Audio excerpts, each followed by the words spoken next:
the high life. No, it won't say no. Beautiful people say no, no, no. Beautiful people don't stress, stress, stress. We never rest. Beautiful people say yes. No, it won't say no. Beautiful people say no, no, no. Beautiful people don't stress, stress, stress. We never rest. Bonjour, dans cette introduction, nous allons vous présenter les Credit Linked Notes, aussi appelés CLN. Tout d'abord, il convient de faire un rappel sur ce qu'est une obligation et un CDS. Une obligation est une dette. En effet, quand un investisseur achète une obligation, il prête en réalité une somme d'argent à l'émetteur de l'obligation et celui-ci contracte une dette. Par conséquent, l'émetteur, ou vendeur de l'obligation, est emprunteur et l'investisseur, ou acheteur de l'obligation, est prêteur. Une obligation est donc un titre de créance émis par une entreprise, un État ou un établissement financier, une rémunération fixe ou variable, avec un nominal remboursé à échéance et avec des coupons versés, ici équivalent au taux d'intérêt. Un Credit Default Swap ou CDS est un contrat par lequel un vendeur de protection s'engage contre le paiement d'une prime en cas d'événement de crédit affectant la solvabilité d'une entité de référence à dédommager l'acheteur. Un CDS est donc un contrat de protection gré à gré, un transfert synthétique du risque de crédit et peut être acheté sans détenir de sous-jacent. Un investisseur souhaite faire fructifier son argent. Il décide alors de placer une somme sur des CLN. Il doit donc se tourner vers ceux qui en distribuent.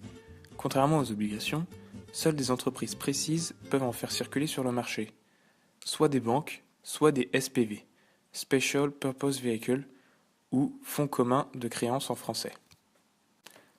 Notre investisseur a au préalable choisi une entité de référence, en général une entreprise. Le contrat dépend d'un crédit contracté par l'entité de référence. Les flux financiers échangés par l'investisseur et l'institution dépendent donc de la situation de l'entité de référence. Au départ, l'investisseur verse un nominal relatif au contrat à l'institution. Tant que l'entité est solvable, l'investisseur recevra un coupon annuel versé par l'institution. À maturité du contrat, l'investisseur recevra donc le dernier coupon, ainsi que le montant nominal. Dans ce cas, l'investisseur est heureux, car l'investissement a été bénéfique pour lui. Dans l'autre cas, l'entité fait faillite pendant la durée du contrat.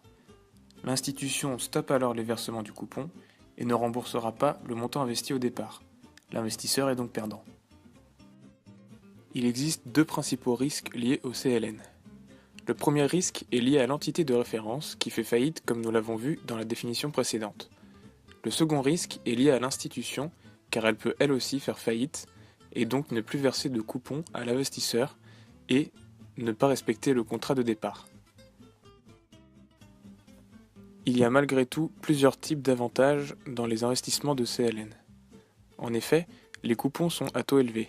Ces intérêts sont donc plus rentables que la plupart des autres coupons. Le marché est également ouvert à tous les particuliers et il s'agit d'un contrat flexible. Les coupons sont à taux fixe ou variable et en fonction de l'inflation.